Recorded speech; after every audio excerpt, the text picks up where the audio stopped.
and it's absolutely wonderful gathering. But you know, the thing you got to take away from it is not that you have to hear you. Not that you. Yeah, I know. I don't want to use my pistol. Can you hear me back there? Yeah. Is that all right? Can you hear me now? Yeah. All right. And so I hope you take away from it is, you know, yeah, it's been a great time, and you know, but there are two things I hope you will take away from it, even more than you're having a good time. And one thing is that you met a lot of people that you didn't know before, because we need to form a community. We need to be a community. And what's really good about, I mean, there are a lot of things bad about the internet, but one of the things that's really good about the internet is lowered the costs of communication. So we can all communicate with each other in a much more effective, much more efficient way than people have ever been able to communicate before. So, you know, we're all from different places. I mean, there are people here from all over the world. And, you know, and we're all going to go back to where we're from. And you know, as many of you are going back to all the exotic places you came from. I'm going back to New Jersey. But in any event, what I think... Say here. Yeah, that's true, I could. I would miss the horrible weather. And, you know, you get used to the crime rate after a while. But we've all made a lot of friendships. We've met, you know, it's wonderful for people. I've seen people I haven't seen in a long time. Is Michael Clapper still here? Is he still here? Oh, he's outside. Michael Clapper, I've known Michael for 30 years. Like, I was just thinking, I met Michael 30 years ago. And I've seen so many people that I haven't seen in a long time, and it's wonderful to see everyone. But the most important thing you've got to take away from this is that this is not something you come to, and you know, and then you hope that there's another one next year, and then we live from conference to conference to conference. No, that's not the idea. Not as far as I'm concerned. As far as I'm concerned, what we lead with is that this job ahead of us is all of our responsibility. It's not something that you know is any one person or small group's responsibility. It's all of our responsibility. If we want to change the world, we can. We just have to do it. And so I think, you know, that's the really, really important thing, is thinking to yourself, what are you going to do when you leave here? How are you going to make your contribution? Because every single one of you, you know, can make that contribution. And so you need to think about that and think about what your contribution is going to be. Where's Joseph? Is he? Yeah, there he is. Okay. I had a conversation with him. And he was saying, you know, this kid, he gets it, you know. He comes up and he says, I realize that doing protests on single issues, actually, when he talks to you, it's somewhat frightening because, you know, it's like he talks like, you know, he's 45 years old. And he comes up to me and says, I realize doing these protests is a really bad idea. What can I do as an alternative for my activism? And I said, look, you're a kid. You can talk to other kids. If adults try to talk to kids about going vegan, their parents, if they're not vegan, get really upset. But you can be our subversive. You can be our subversive kids. And you can get out and you can talk to other kids. And just think about it. If you talk to, like, you know, for every 10 kids, if you get one kid interested in going vegan, right. You know, one kid interested, a 10% success rate is wild through the roof. You know, and one thing I can tell you all is that if you do this and you do it conscientiously, I guarantee you, you will have a 10% at least success rate. Every 10 people you talk to, you're going to get somebody. You know, you're going to get somebody. And so, do it. Just keep on doing it. It's a matter of numbers. You know, we need to be, we're never going to change anything with welfare reform. Someone just asked me a few minutes ago, well, what would you do if your loved one was in a concentration camp? What would you do?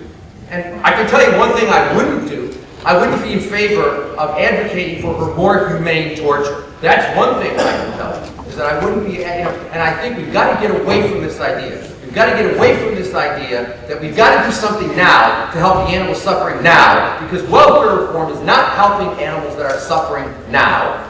Okay? All welfare reform is doing is making production more efficient. It's going to happen anyway. Crate-free eggs, gestation crate, the enriched cage that many of the groups are promoting, controlled atmosphere killing. These things are going to happen, whether animal people agitate for them or not, because these are economically efficient ways of producing animal products, and they're going to happen. So why should animal people be working with industry to make industry more efficient? It makes no sense. Let industry do what industry is going to do. We should never be working with industry, overtly, behind the scenes, or any way. We should never be working with industry, collaborating with industry. We are not on the same side. We are not on the same side.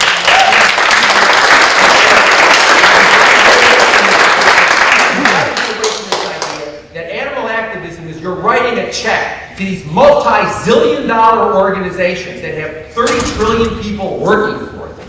Okay? That's not activism. Activism is not writing a check.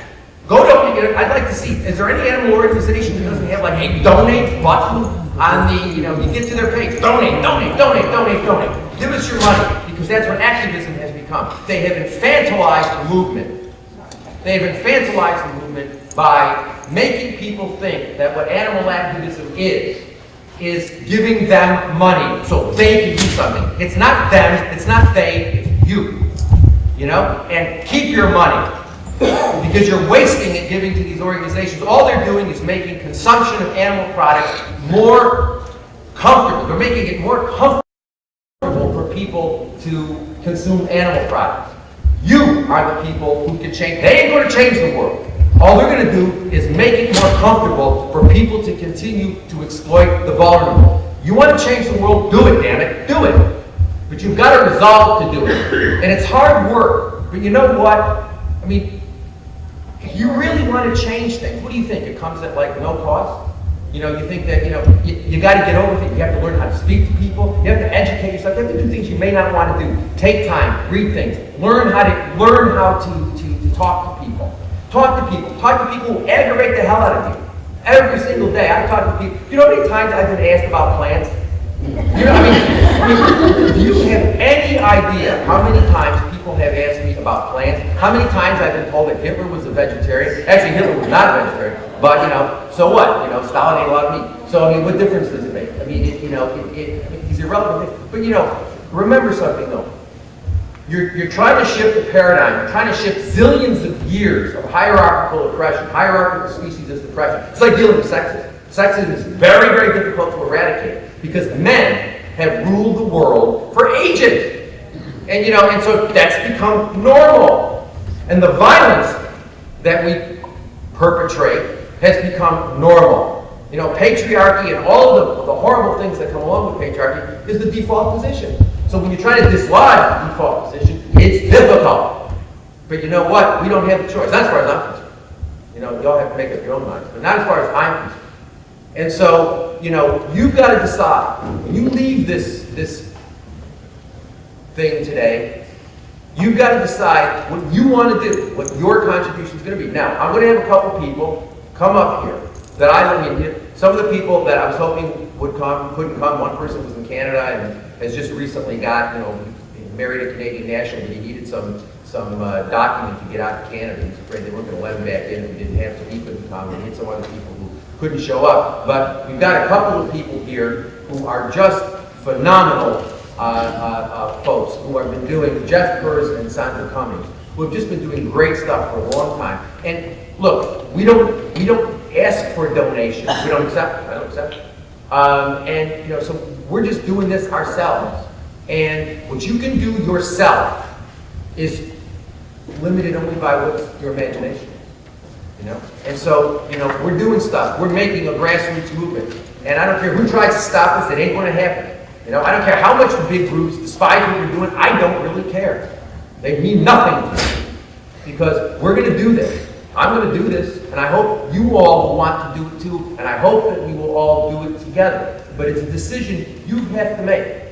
It's a decision you have to make. So I'm going to ask Jeff to come up, and then Sandra's going to come up, and she's going to announce a project that we're working on. Again, a grassroots project, something that we're doing. Nobody's funding it. No donate buttons.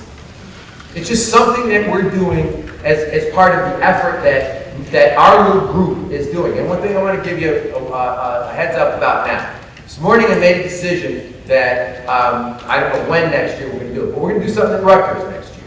And it's going to be focused on abolitionism, and we're going to have teaching workshops. We're going to break people, into groups, and we're going to teach people how to talk to other people, and we're going to do role playing, and we're going to, we're going to have a heavy duty, and there's not going to be any entertainment.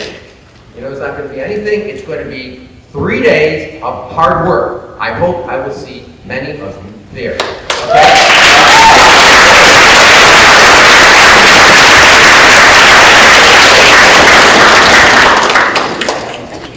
And Jeff, please tell me you're here. Is Jeff here? Where's Jeff? Jeff, Jesus, you scared the hell out of me there for a second. Man, come on, get up. All right, Jeff is going to come up. Jeff Hers, I've known for, 15, 20, a long time. And he's one of the finest abolitionist advocates I have ever known in my life. He works endlessly. Again, a total grassroots person. No group, no donate button. Just a lot of hard work and a lot of creativity, and I love him dearly. Talk to him, Jeff. Talk to him.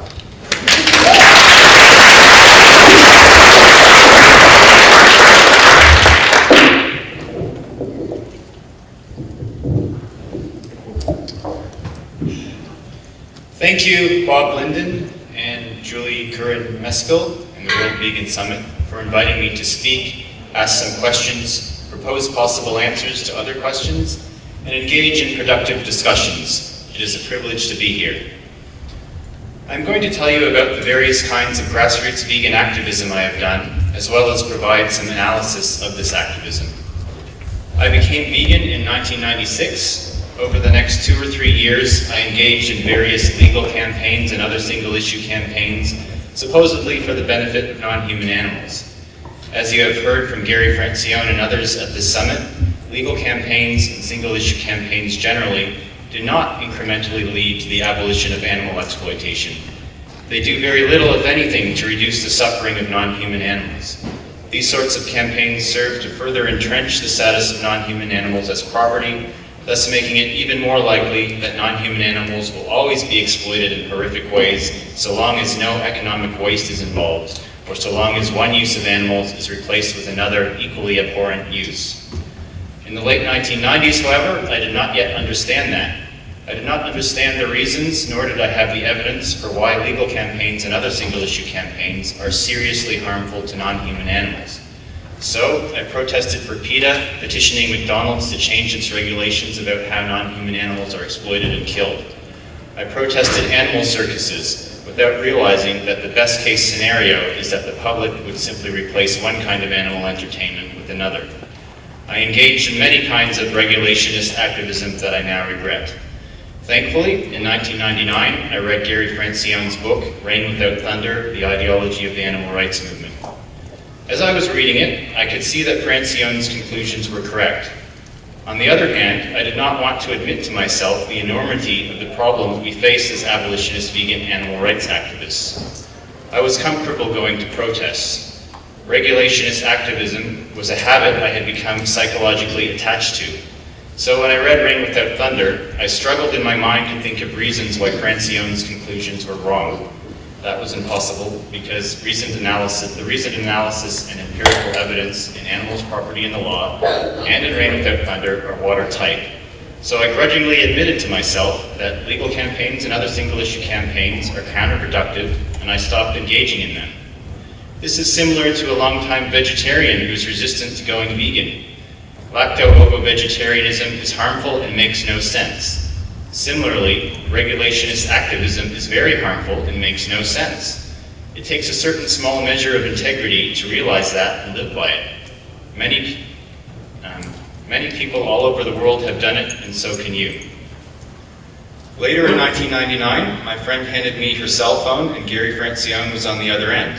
His first words to me were, quote, "I develop an immediate affection for anyone who has read Rain Without Thunder and says that they liked it."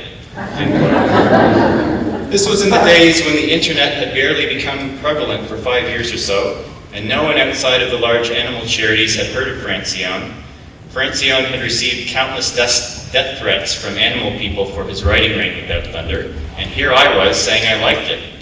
If it were not for Francione's comprehensive, compelling arguments and evidence, I would still be doing PETA protests and other counterproductive methods of animal advocacy, and so would every activist here. All of us owe him a great deal. In August 2000, I naively brought copies of Francione's articles to a regulationist animal advocacy conference, but the trip was not entirely wasted. I saw the premiere of the documentary motion picture The Witness, featuring Eddie Lama in his van with a large TV on the side, showing the public images of animal use. Lama was the first to do that. Although I have strong disagreements with the director and producer of The Witness, I like its star Eddie Lama, and he inspired me to get an audio-visual kiosk. In March 2001, I drove to New York, met Eddie Lama, and picked up an audio-visual kiosk. I used it on my university campus in Canada to show students images of factory farming and slaughterhouses. During that same trip, I met Gary Francione for the first time, and we have remained friends since then.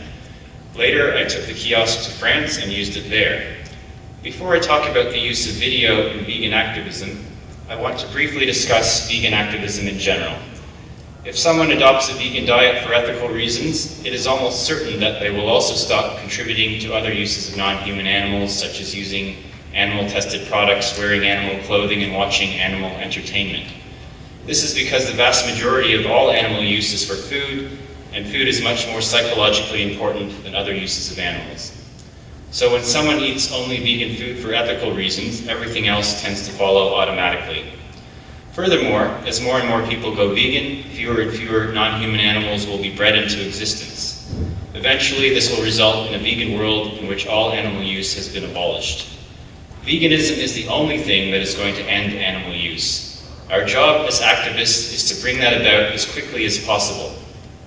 Then the question becomes, how do we do this? I've come to be ambivalent about the use of violent images from farms and slaughterhouses in vegan activism. On the one hand, when I watched The Witness, I was inspired by the faces of the people on the street who were so deeply upset by what they saw in the fur industry, and I wanted to show people what happens in animal agriculture so they would be motivated to go vegan. When I did this at McMaster University in Canada, it worked. People went vegan. Unlike at protests, a quiet, somber atmosphere was created, and people actually wanted to talk with me instead of walking by a protest as quickly as possible. At the same time, when they saw the video of slaughterhouses and factory farms, many people said things like, "These images are terrible, I don't agree with treating animals that way. Can't something be done? It's possible to change the law to help animals. I can buy free range." In other words, after being confronted with the reality of animal use, a significant number of people reverted to the speciesist assumptions that we have all been raised with. So I have learned, if violent images are to be used when encouraging others to go vegan, it is essential that the images are always accompanied by a clear abolitionist message. We must present a simple, compelling moral argument for going vegan. We must clearly explain why legal campaigns and other single-issue campaigns are counterproductive and harmful. Not only must we provide the details of how so-called free-range exploitation also involves abhorrent suffering and killing, but we must also provide reasons why even using backyard hens for their eggs is unethical. We must answer people's objections and concerns. Only then can the use of images from slaughterhouses and factory farms be effective and consistent with the goal of abolishing all animal use. Otherwise, the very nature of the images themselves tends to focus the speciesist viewer on animal treatment, not animal use. And I would add, I've since done other types of activism which I find even more effective than video activism, so I'm just going to focus on that in the future. After doing my video activism with the kiosk in Canada and France, I lived in South Korea for a year. While there, I volunteered at a no-kill dog and cat shelter. Gary Francione has long argued that we should stop breeding animals. We should stop bringing them into existence. Importantly, we should care for the ones who are already here. After Korea, I moved to Australia. I regard my work in Australia as being the most effective so far. I give away free vegan food and pamphlets from the International Vegan Association, and I encourage people to go vegan. Many years ago, the Boston Vegan Association, which is now the International Vegan Association, was giving away free lunches, vegan sandwiches. At the same time, they gave the public a clear and simple argument for going vegan and answered objections. My partner at the time was inspired by the Boston Vegan Association, so she emulated it, replacing the sandwiches with vegan cupcakes. I may be entirely wrong about this, but I believe she and I may have been the first to use cupcakes when taking vegan education to the public on the streets, or at least we inspired many abolitionist activists around the world to do the same thing. Now that I have been doing vegan advocacy on my own for several years, I have used cupcakes, vegan mock meats, notwithstanding that mock meats can be problematic, and fresh watermelon juice with ice and mint leaves. People approach my table, and the overwhelming majority of them are friendly and receptive. In a 4 or 5 or 6 hour session, a minimum of 2 people every time will tell me that they want to go vegan. My record is 16 people saying they want to go vegan within a 4-hour tabling session.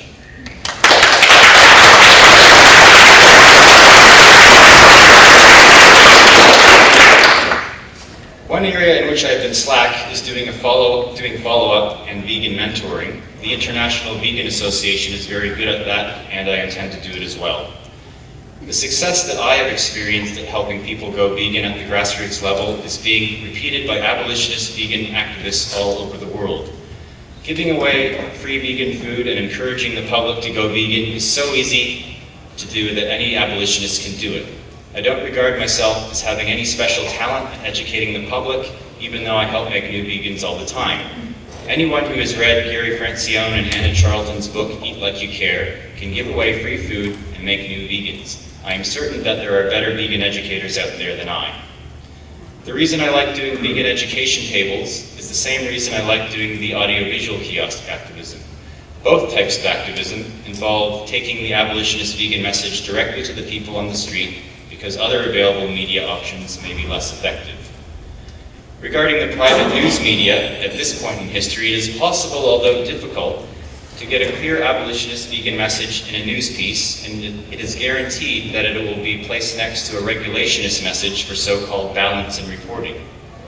It is easier to get an abolitionist letter to the editor printed.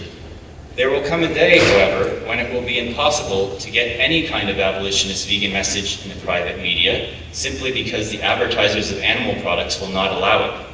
For now, I still encourage people to do it because it is still possible, even if it is difficult, and even if it accounts for a small percentage of what is in the public sphere.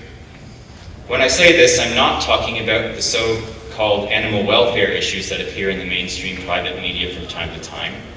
For example, when an animal charity does an expose of a factory farm, the message is always harmful, focusing on animal treatment and not animal use. The private media is happy to run stories like that because they single out the so-called bad apples and have the effect of reinforcing the acceptability of using animals generally. In stark contrast, an abolitionist vegan message is scarcely seen in the private media. There have been some notable exceptions in recent years, such as Gary Francione on CNN, Gary Steiner in the New York Times, and Victor Schoenfeld in the UK's The Guardian. Regarding Facebook, Twitter, and YouTube, thousands or hundreds of thousands or millions of people can receive an abolitionist vegan message sometimes, but that's not good enough. To the extent that the public gets their news online, most of them get it from privately owned media. This is partly thanks to cross-media advertising like radio, TV, billboards, and mainstream corporate websites. Thankfully, the FCC recently decided to uphold net neutrality. The large telecommunications companies were trying to make it so the internet would have a fast lane and a slow lane. The fast lane was going to be for the corporate-owned websites that could afford to pay more, or for individual customers who could afford to pay a lot more to access non-corporate websites. In other words, had net neutrality been abolished, only a small percentage of the public would have been able to access sites like abolitionistapproach.com and goveganradio.com. Progressive sites would not load, or downloading times would make them useless. Only thanks to a lot of pressure from many free speech activists has net neutrality been preserved for now. Even so, very few people get their news from indiemedia.org, Alternative Radio, Democracy Now!, John Pilger, Robert Fisk, Chris Hedges, etc. As an important aside, I'm celebrating that progressive journalist Chris Hedges has recently become an abolitionist vegan.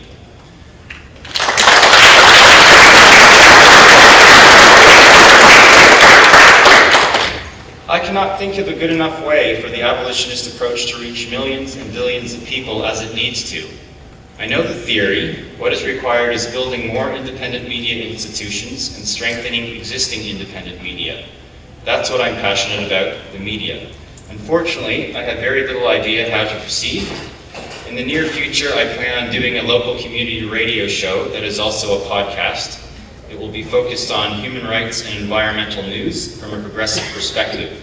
It will always include an abolitionist vegan opinion editorial. That way, I will be addressing a non-vegan audience. I will be attempting to attract an audience interested in human rights and the environment, and then giving them some abolitionist veganism on the side. Even that sounds very modest. The fact that, as educators, we require media means that we must be anti-capitalist. As Noam Chomsky has conclusively shown, all privately owned media will necessarily exclude from discourse ideas that fail to support maximization of their profits. For example, consider printed news media. They do not sell newspapers, they lose money on printing newspapers. Instead, they sell human beings, audiences. Their product is you and I, and they sell us to advertisers. The most profitable advertising comes from things like new cars, airline tickets, large grocery store and fast food chains, and so on. As Chomsky argues, it only stands to reason that the facts and opinions found in the private media will be presented in such a way that they will reflect the interests of the buyers and sellers. So, for example, one segment of the private media will be in favor of military colonialism in the Middle East. Another segment of the private media will be critical of it for the sole reason that the particular wars and occupations are not being run effectively enough. No one, however, in the private media will be opposed to military colonialism because it is inherently immoral.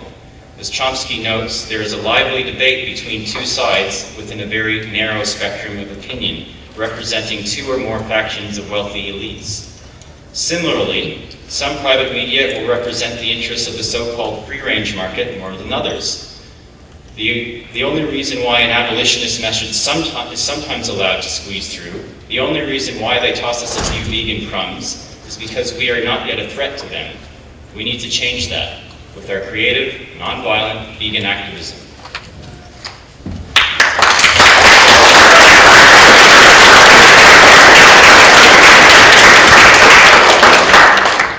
One fairly good-sized crumb recently dropped in Australia. James Aspey decided not to use his spoken voice for 1 year. He toured Australia promoting veganism. At the end of his year of silence, he was featured on mainstream news, and he articulated an ethical vegan message that had been influenced by Francione. James Aspey is not quite abolitionist, but he's on his way, and I'm trying to help him. His example shows that the attention of the private media can be captured with stunts, although I would emphasize that media stunts should always be respectful and dignified, as James Aspey's was. Who knows what else could be done? Abolitionist graffiti, dropping small leaflets from skyscrapers, guerrilla street theater, skywriting. These are possibilities for stunts that could tap into the private media and use them, and we should use them while we still can. Is it even possible to do a respectful, dignified media stunt that has inherent meaning, an abolitionist vegan meaning, no matter how they try to spin it? Maybe that's possible, or maybe not. More important than the private media that we cannot ultimately control is the need to create more independent media institutions and strengthen existing independent media.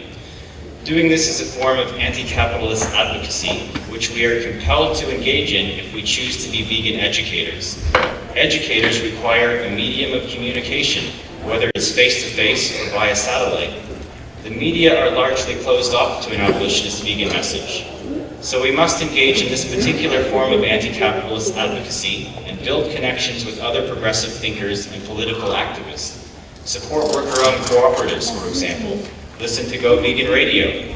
Read Bob Torres's book, Making a Killing, The Political Economy of Animal Rights. Anarchists should be nonviolent and vegan. As Francione urges us, we need to increase the percentage of committed ethical vegans until we reach a critical mass. Once we achieve that, the percentage of committed ethical vegans, abolitionist vegans, could increase dramatically. Francione often cites an important study by scientists at the Rensselaer Polytechnic Institute, showing that the critical mass for an unshakable belief becoming adopted by the majority is 10%. This conclusion applies to situations in which there are no strongly opposing views. Francione has noted if 10% of the population were committed ethical vegans, the conversation would change and the public would no longer be talking about animal treatment, but would instead be talking about animal use.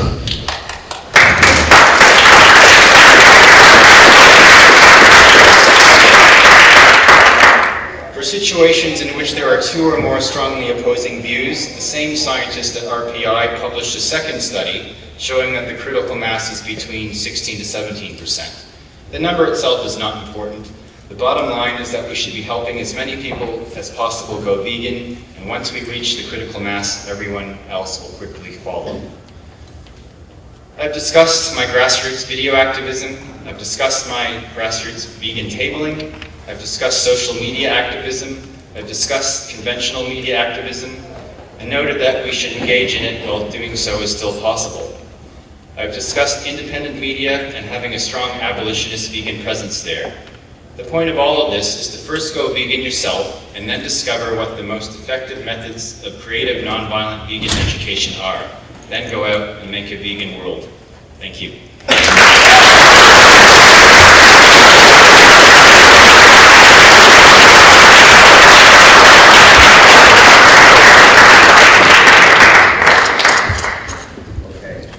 So, without a donate button, this is what he's been doing for years, and he's been responsible for making an awful lot of vegan. I wanted to mention, these pictures over here are from Eden Farm Sanctuary in Ireland. These are pictures of birds. This is happy exploitation. So this is the quote, something that we're doing by supporting welfare reform. This is what we're doing. We're still torturing animals, but we're labeling it and characterizing it in ways that make it more comfortable for people to continue to exploit animals. So, we see this is happy exploitation. It is not only not exploitation, but it's such a step backward. So just keep that in mind. I also wanted to mention that a number of you have asked about where, as a matter of fact, 3 people when I was out in the hall before, asked me about where to get Sue prints, and assumed that because Sue is an artist of worldwide reputation, that no one could afford them. One of the things Sue has done over the years is make her art accessible to everyone. So she has a website. It is called Graphic Witness. Is that correct, Sue? Graphic Witness. And you can get Sue prints. Some of them are more expensive, but many of them are not expensive at all. And I can tell you from experience, having a number of them in my house, that they are, it's a great way, if you have a Sue on your wall, anybody who comes into your house who's not a vegan will invariably ask you why you have that on the wall and start talking about it with you. And the number of times we've had wonderful discussions with people who have come to our house. We've had, dinner parties with other people from the university community, and people come in, and in my house, you can't go anywhere without seeing a Sukkot, so you can't avoid them. And so there are Sukkot things all over the house, and people, it just engages people. So it's a really good way of getting people to talk about veganism and talk about animal rights. Is to have a really powerful, and I think if those of you who were here yesterday, I said to Sue today, I have been in many slaughterhouses in my life. And when I was watching her presentation yesterday, it occurred to me, what hit me was, her images are more vivid of what goes on there than my recollections of what I have seen with my own eyes. It's powerful art, and I think it's an important way of educating people. Art educates people. Art can educate people in subtle but powerful ways. So, a good a good use of money, rather than throwing it down the toilet at large groups. Buy a Simcoe, put it up on your wall, and you'll be doing a great deal to educate other people. You also heard Jeff talk about tabling. We have people all over, there are abolitionists all over the world. There's Elizabeth Collins in New Zealand, there's Vera Cristofani in Sao Paulo, who do the exact same thing. They put up their table, they put up their tent, they get vegan cupcakes or other things so that they give people an opportunity to taste vegan food, and they give them vegan literature. There's a new group that's formed. They don't raise money. They're not asking you for their money. They're asking what they can do to help you. They're not asking for your money. They're asking what they can do to help you educate people, called the International Vegan Association. Well, I was hoping Dave Langlois, who started that, was going to be here. He's a terrific guy, but you can find them on the web, International Vegan Association. They don't want your money. They just want to help you educate. They're a terrific group. This is happening, people. This is happening. So let's do this together. We'll make a lot of progress. Now I would like you to hear from Sandra Cummings, who is the co-author of the, up to this point in time, most effective vegan starter kit called vegankit.com. She started it, she created it several years ago. It's been a success, and up to this point, it has been, I think, the most effective tool. And she's going to tell you about something else she's doing as part of her grassroots commitment. So, Sandra, there you go.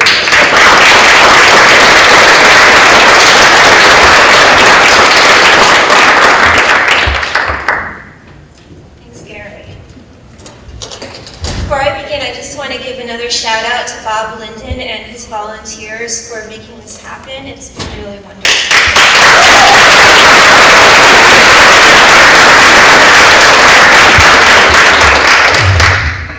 And I'm going to one-up Gary. He said this yesterday it was his second PowerPoint. Well, this is my first. so I'll do my best.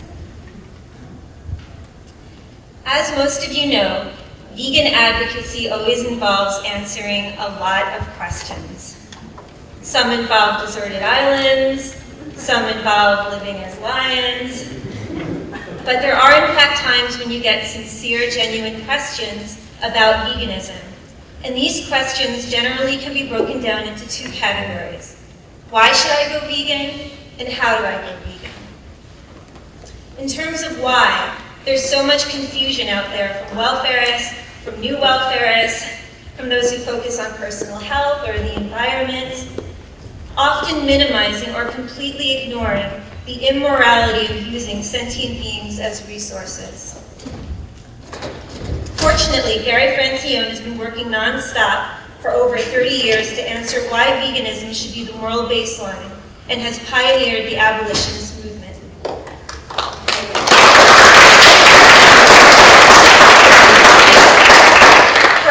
His books and the Abolitionist Approach website are essential and invaluable tools. In terms of how to go vegan, so much of the information out there is just as problematic. And very briefly, I'd like to go through a few examples.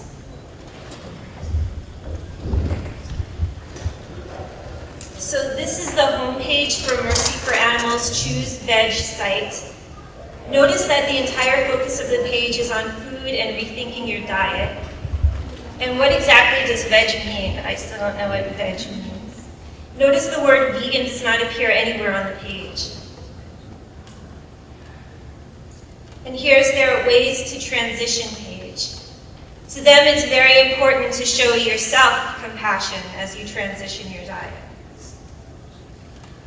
The first sentence reads, cutting out meat doesn't have to be an all or nothing proposition.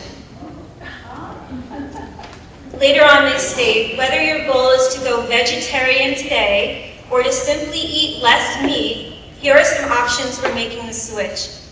So the bottom line is they do everything to avoid the term veganism, and it certainly isn't being advocated as the moral baseline. Here they state, if you decide to cut out meat all at once, just remember none of us is perfect. If you find yourself cheating once in a while, don't beat yourself up. They completely miss that this is about justice, not dietary rules that can or can't be broken. If it's morally wrong to use, to exploit, to kill animals, then it's always wrong.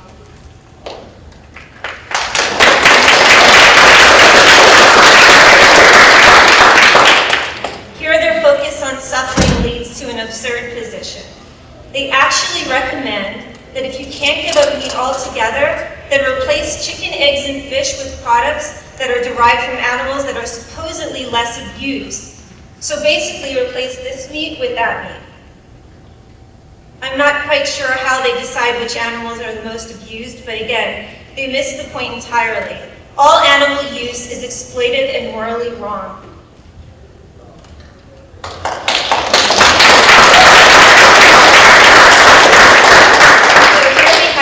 And this is their How to Go Vegan page.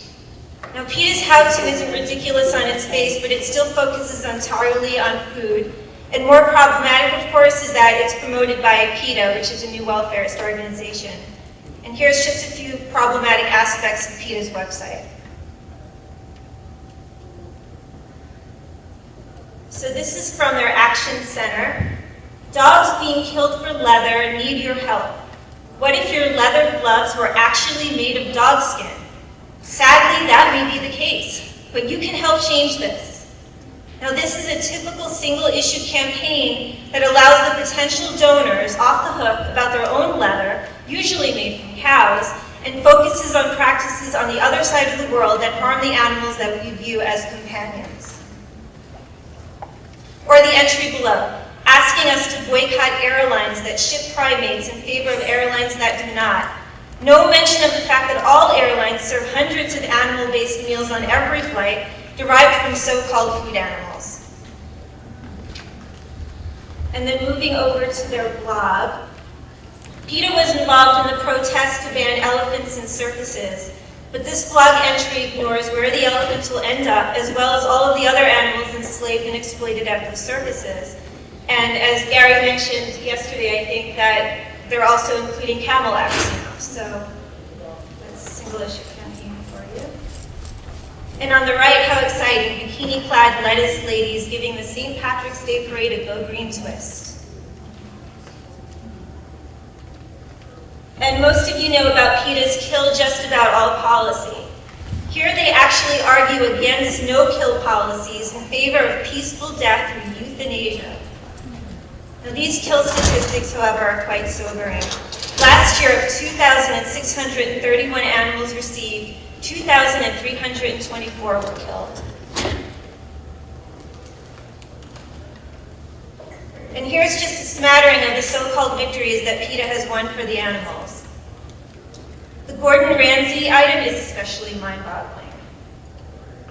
His cooking show, Master Chef, is littered with dead animals, yet PETA claims victory because they persuaded the show not to have a segment involving a chimpanzee. And notice also yet another Donate Now button, just in case you missed the yellow Donate Now button on the header of every page. There's a special larger call out for each so-called victory. And one more example. This is the vegan.com's How to Go Vegan page. It reads, when most people contemplate going vegan, their inclination of how to go about it is often exactly wrong. Given all the noise out there about journeys and baby steps, I actually agree with this statement, but that's not what they mean. To them, cutting out animal-based foods will lead us to feelings of deprivation and sacrifice. So instead, you should just crowd them out. Basically, you just try some vegan foods, then you try some more, and one day you'll wake up and find that there simply is no room in your diet for meat and dairy because they've been crowded out by all the amazing vegan food you've discovered, and poof, you are a vegan. Once again, veganism becomes nothing more than a diet rather than a moral imperative.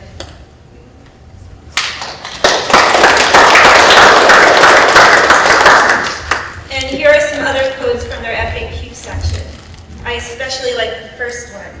If the idea of going 100% meat-free seems too much for you, you can still make a big difference by cutting out meat products you eat but don't particularly enjoy. I mean, talk about setting the bar really, really low. But these are just a few examples. There are scores of other sites and sources that are just as problematic. And for those who might be interested in how to become vegan, these sites at best lead to confusion and at worst, further entrench systemic exploitation. So, against that background, I'm very excited to announce that Gary Francione, with the help of a number of abolitionists, including Anna Charlton, Vincent Gahan, Mariana Gonzalez, and several others, are developing a new website, howdoigovegan.com.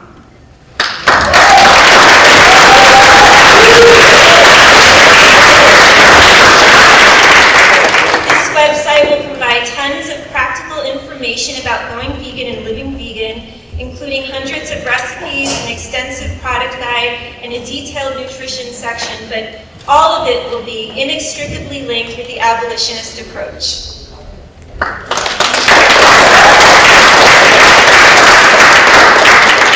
So this is the home page, and please note it's all a work in progress.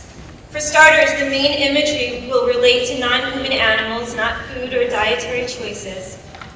The question of how do I go vegan needs to always be connected to why I should go vegan. And of course, we mean why from the abolitionist approach. In simple, clear language, we'll convey that veganism is about justice. And we'll focus on use, not treatment. And just like the abolitionist approach website, we will never request donations.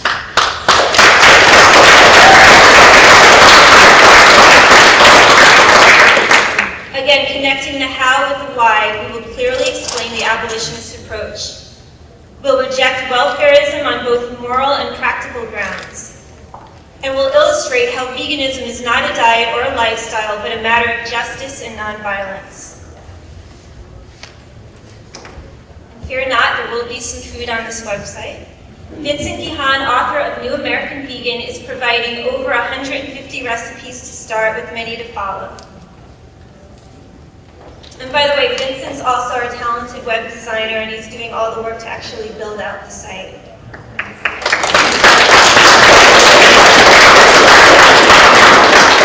There will be recipes for every level of cooking skills, as well as filters for various dietary concerns.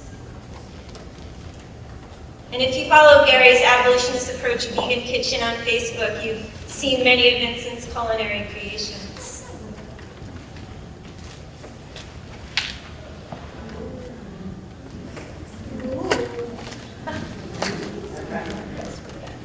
So one of the great things about the site, of course, is that it truly will be Gary's site, and he's certainly no stranger to frequently asked questions. A lot of it will be drawn from his latest book that he co-authored with Anna Charlton, Eat Like You Care.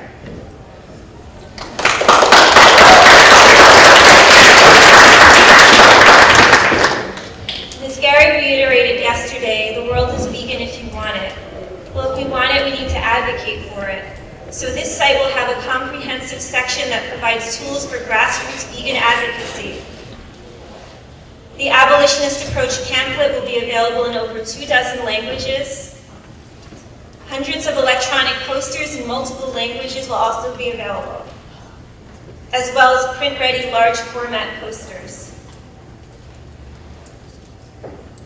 Overall, our firm belief is that once someone truly makes the connection that veganism is about not victimizing vulnerable non-humans, it's easy to go and stay vegan.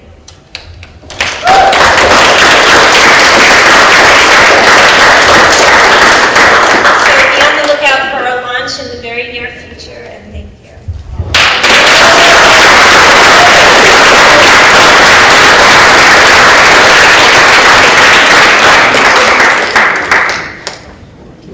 The site will read it. It's the first time I've seen that as well. I mean, they've been working on it, and I think they've done a heck of a job. But this is going to be a really comprehensive tool that will give people, it'll be something like, you know, if your friends say, can I get some practical advice on going vegan? You know, you'll be able to point them to this. It's going to take them through it step by step, but it's going to be real clear with them. It's going to be very, very clear that this isn't a matter of like, you know, you being on a journey.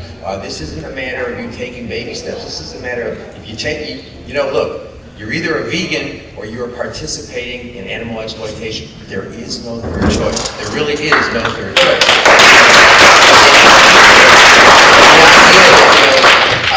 The idea that people say, well, you know, I love animals, but I eat them. That's like saying, you know, I love my wife, but I beat her. I mean, it's so bizarre. You know, it really is, it makes no sense. But you know what? It's common sense that it makes no sense. This is not rocket science. This is not, you don't have to get into high theory. You don't have to talk about, Immanuel Kant's philosophy. I mean, I do that in some of my books, but it's really not necessary. I mean, this is so much common sense. For those of you who have read Eat Like You Care, when I talk about Michael Vick, everybody despises Michael Vick. Why? Because he imposed suffering and death on animals, and he had no good reason. Well, what do you mean he didn't have a good reason? He enjoyed it, but enjoyment's not enough of a reason. Everybody accepts that Michael Vick's enjoyment was not his pleasure, was not a sufficient reason or justification for his imposing suffering and death on animals. But that's the only justification we have for eating them, wearing them, using them. So those of us who are committed, those of us who reject, if you have a friend who's not a vegan, who objects to what Michael Vick did, that person can be a vegan. You just need to get them. They already believe everything they need to believe to become a vegan. So this is not a hard sell. They already accept it. They just haven't followed it through to its logical conclusion. And that's what you're there for, to help them get to the logical conclusion. So this is another tool for you. All of this is available for you for free. We have the abolitionist approach pamphlet, which is now in 26 languages. We've had, again, this is the abolitionist community. We have people all over the place who are translating things, who are making things available in their languages. And so, I met somebody here, I met two people here at this conference, and they want to do Eat Like You Care in Hungarian. Eat Like You Care is already in like 7 or 8 languages. We're going to have it now in Hungarian. So, and again, nobody's getting paid to do this. No one's getting paid to do this. This is the power of grassroots advocacy and passion. Okay? If you have passion for this, if it is meaningful to you, money is irrelevant. You don't want money. You don't care about it. What's important is that you do what your heart tells you to do. And so we need, look, how many of y'all, if we have a conference, we'll drag Lyndon out to the East Coast as much as he hates. He's a New Yorker, he pretends he's California. He's in New York. And we'll drag Lyndon out there, and Julie and the other folks who have done this marvelous event. But if we do this next year, if we have an abolitionist advocacy workshop where what we do is, where the primary focus is going to be breaking people into groups and teaching them to teach. How many of y'all will come? We're going to do it then. That's easy. We're going to do it. Okay. I would like Jeff and Sandra to come up. Do you have any questions? Look, you've been hearing a lot of stuff. I don't know if y'all have been hearing stuff that you think is like totally wild and crazy. But let's hear, and it's okay if you do. It ain't going to hurt my feelings. There's nothing you can say that can hurt my feelings. There's nothing you can say that has been said to me 80 million times before. But go ahead. Yes. Yeah, I was wondering, I wanted to get out and kind of do like, pamphlets, things like that. But I don't know where to start legally. I don't know if there are laws that I have to go into. Where do I go to see if I'm allowed to be in a public place to do something like that? America still has a First Amendment. They're trying to do what they can to whittle it down. But it still exists. You have freedom of speech. So now, they can impose reasonable time, place, and manner restrictions on you. So you can't decide that you put a leaflet, in the middle of 7th Avenue in New York City at rush hour, because that would impede traffic. Not that the New Yorkers would care; they would just run you over. But you have to. It's easy. Call your local police department and ask if there's any. Most places will require that you get a permit if you're going to use a loud, a megaphone and things like that. But if what you're just going to do is pass out pamphlets and things like that, most of the time you'll be doing that at some event, like a weekly market. For example, in your community, there's a weekly market. That's a wonderful time to set up your table. In most places, it's a first come first service. Whoever gets there first sets up the table. So you get there early, you set up your table, you bring your cupcakes. Jeff, how many cupcakes do you make on a bi-weekly basis? 70 to 100. 70 to 100 cupcakes. Wow. And so you make some cupcakes. You print out. You can get the International Vegan Association literature is for free. Our literature is for free. Can I get the cupcake recipe? Vegan cupcakes take over the world. Yeah. Does that work? Yeah. Yeah, okay, yeah, it's one, when I make cupcakes, it's the one I use too. So, you know, and it's really, it's not difficult. You should, I'm glad that you're concerned about, like, not ending up getting arrested because you're trying to hand out vegan cupcakes. But you know, it doesn't, you can do that fairly easily. You know, there are restrictions about, like, doing it in certain places, and you can't impede ingress and egress on the public So the side. place to start is the police, ask the police station? Yeah, ask, you know, call the local police department and ask, you know, what you need to do. If it's a community market, then you just talk to people who organize the community market and ask them. It's always you always should try to avoid talking to the police like they don't get to. But you know, if you ask them, if you wanted to distribute some literature, if you want to do it in some other venue, then so oftentimes people do it in front of stores like vegan, like vegan grocery stores. Groceries, not that many, but health food shops and stuff like that. But it's not difficult. It's really not difficult. I think the most difficult thing for people is learning how to talk to other people. A lot of people are like reluctant to talk to other people. They're afraid they're going to get yelled at. They're afraid, and you know what? So what? I mean, I always think I'm not the one waiting in a pen, waiting to be slaughtered tomorrow morning. I'm not the one in the laboratory cage who's going to be used in an experiment. I'm not the animal who's traveling, from place to place to place to be used in some idiotic entertainment. And so, however much it makes you inconvenient, however much it inconveniences you to do advocacy, you're not doing it has such a much more detrimental, deleterious impact on animals because you're not doing it. That's what I always say to people. You think it's hard to go vegan. Imagine how hard it is for the animals, and you're not going vegan. So, but I would say to you people the important thing is, I appreciate that a lot of people are shy, and I appreciate that a lot of people don't like getting yelled at, and a lot of people don't like people being sarcastic or abusive with them, but it's the price you pay when you educate. Some people will be abusive, but some people won't. And I guarantee you one thing, when you do the net balancing, every person you influence positively, and you will just overshadow and drown out any negative experience you have talking to the people who are unpleasant. Yeah. Do you have any kind of trouble generally, like relating to food permits when you're giving away food?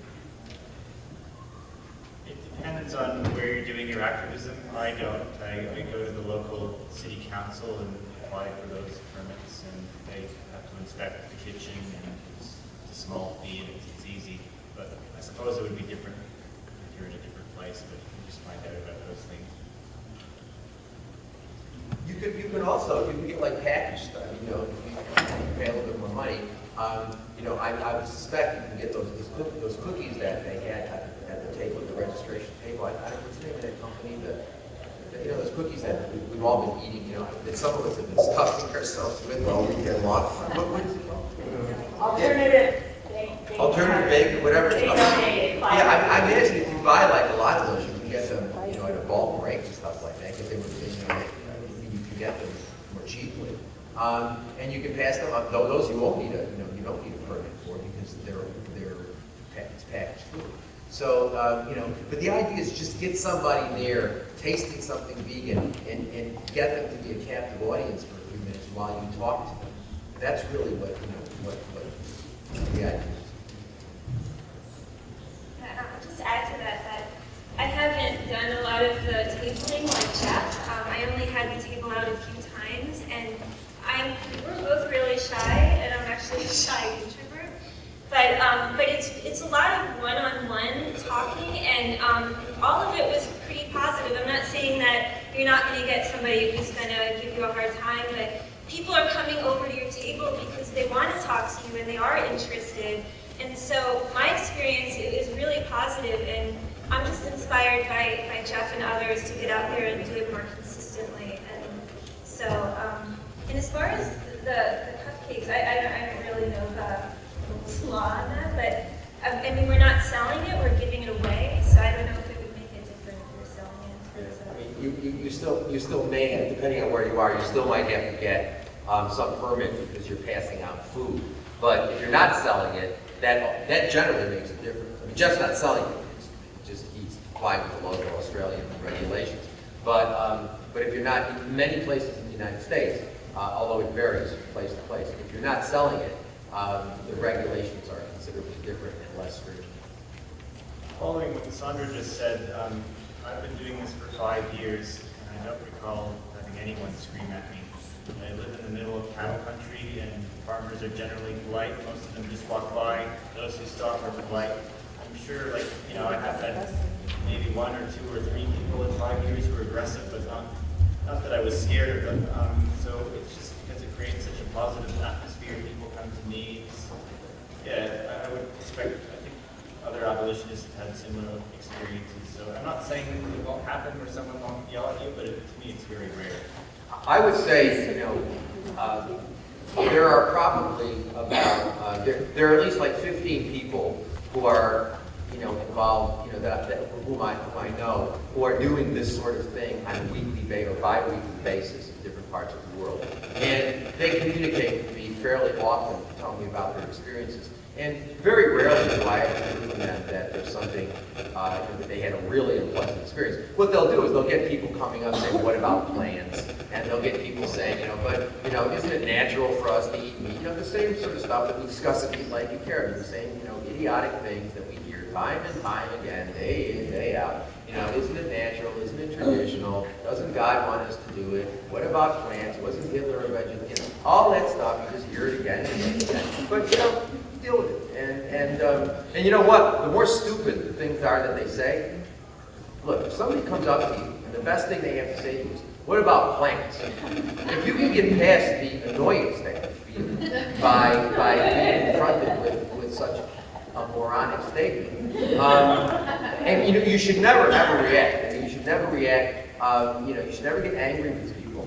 And, you know, just talk with them and say, well, you know, plants don't have feelings. Well, how do you know? Well, how do I know the chair's not going to get up and walk away? I mean, I know, but there's no scientific evidence that, you know, that a plants don't have nervous systems, they don't have benzodiazepine receptors, there's nothing. There is no, they react. So does a wire. You put an electrical impulse to a wire, a bell will go off. They react, they don't respond because there is no one there to respond. Okay? I agree, plants do some really wild things in terms of how they react to stimuli.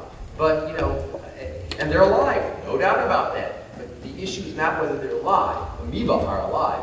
The issue is, are they sentient? Are they subjectively aware? Do they have interests? That is, do they have preferences, desires, or wants? And there's no, absolutely no scientific evidence that plants have, that there's any one there, that plants are sentient. As a matter of fact, there have been 2 books written recently on plant ethics. I debated the author of one of them for Columbia University, and I asked him, do you maintain that plants are sentient? And after he hemmed and hawed, he said, well, no, they're not sentient. Well, of course they're not sentient. You know, they have complex response systems, but they're not sentient. And you know, and since it takes between 6 and 12 pounds of plant protein to produce 1 pound of flesh, if you really think that plants are sentient, then you're still obligated to consume them directly. Rather, you know, if you eat a half a pound of plants or a quarter of a pound of plants, you're still eating many fewer plants than if you eat a pound of steak, where you've now consumed 16 pounds of plants. So if all of a sudden you are going to get into plants' rights,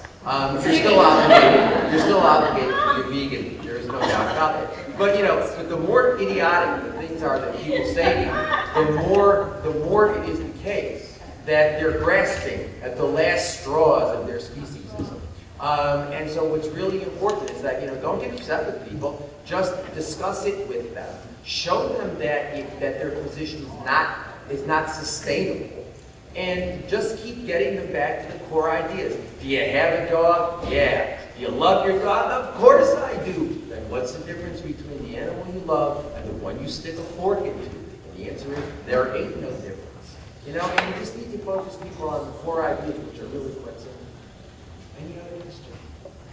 Yes? Hey, my name's Katie, work at PETA. Have any questions, please come to me. But I have a question because I've done grassroots work for animals for about 10 years. And I've come to the point where I believe in spending time on vegan advocacy campaigns, which is a big part of my outside of work stuff, but also single issue campaigns because I see them as a gateway.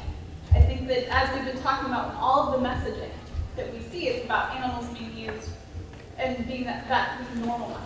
That when we talk about veganism, a lot of people still shut off. You know, I can say that this chicken is just like your dog at home. I can tell a story from when I used to work at a farm animal sanctuary, and they still just glaze over.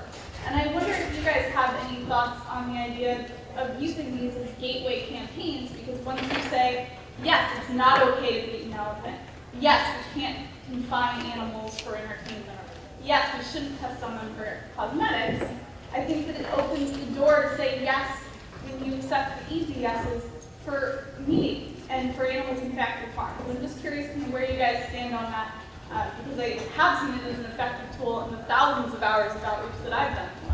Well, thank you for that question. I think that, as I said yesterday, I have several problems with single issue campaigns. The first problem is that focusing on one thing in a culture where the default position is that animal exploitation is okay generally. When you focus on one thing, it implies, both as a matter of logic and as a matter of the impression these people get, that the other things are, quote, better, end quote. That's an initial problem. A second problem is that we generally, in those single issue campaigns, tend to fetishize some animals over other animals. So when we're talking about elephants, we're neglecting talking about the other animals that are used. The third problem is a lot of these campaigns, like the Taiji dolphin campaign, the Korean dog eating campaigns, they lend themselves to a lot of ethnocentrism and xenophobia and just plain racism. And so, and I think we have to be very careful. Now, when I wrote Rain Without Thunder in 1996, I made the point that if we're going to do those sorts of campaigns, they have to be very, very, very explicitly combined with a vegan abolitionist message. The problem is, you very rarely, as a matter of fact, I can tell you quite honestly, I've never seen a single issue campaign that would satisfy the requirement that the campaign be explicitly the gateway. I mean, the fur, just think about the campaign. The fur campaign, I've never seen a fur campaign that in the context of the campaign says, of course, fur is no different from wool or leather, and wearing animals is no different from eating animals, and so therefore, this is a vegan, and I would also say, Katie, that your experience and my experience is really very different in terms of talking to people about veganism. You say it turns people off. The only people I find it turns off is when I'm talking to animal people who are into the journey thing and into the, it's all a matter of opinion and we can't make judgments and that sort of stuff. They don't like what I say. When I go talk to a group, when I go to a college or a university or a social community group, and I talk to people about veganism, it doesn't upset anybody. As a matter of fact, they get it. I was talking with Sue Ho yesterday. And she made the point. She made the point of saying, she's going all over the place with her art, and she's talking about abolition. And she said, people get it. They really do get it. The people who don't get it are the animal advocates, the welfarists. The welfarists, vegans, and the people who don't regard veganism as a moral baseline, but regard it as some sort of optional, sort of feel-good sort of event, which, those people I have a real problem with in terms of communication. Everybody else, they get it just fine.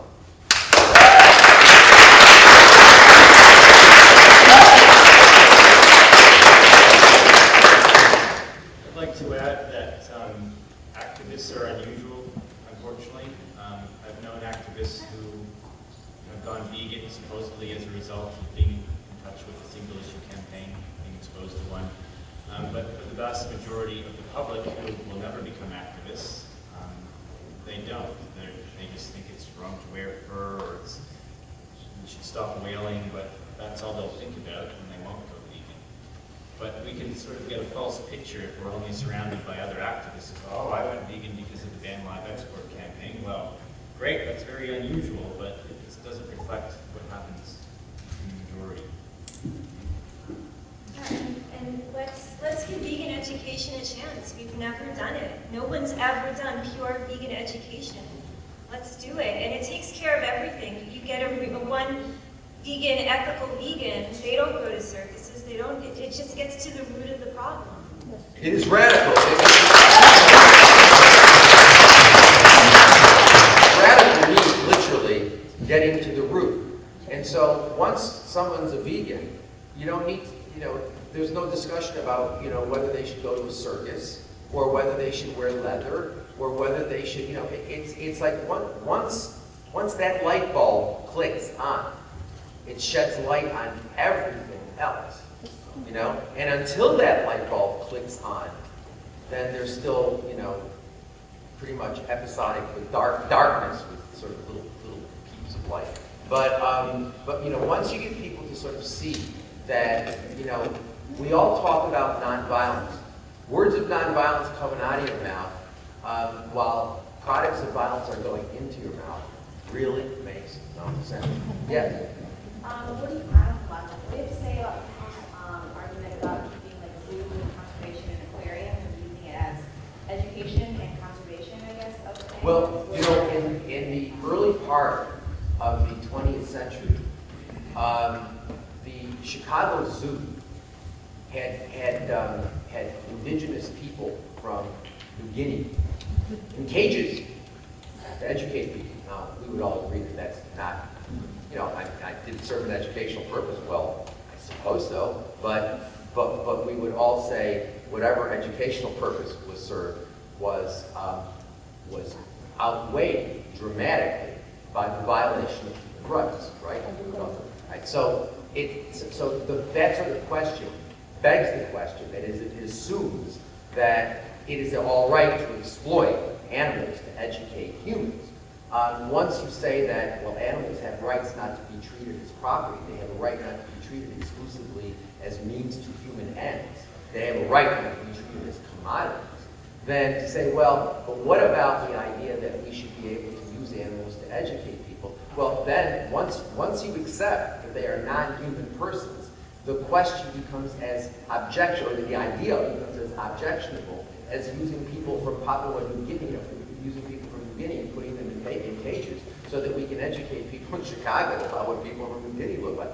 And so, and also zoos, if there was anything that is more economically inefficient than zoos supposedly restoring endangered species, the endangered species programs of zoos, to call that a joke is an insult to jokes.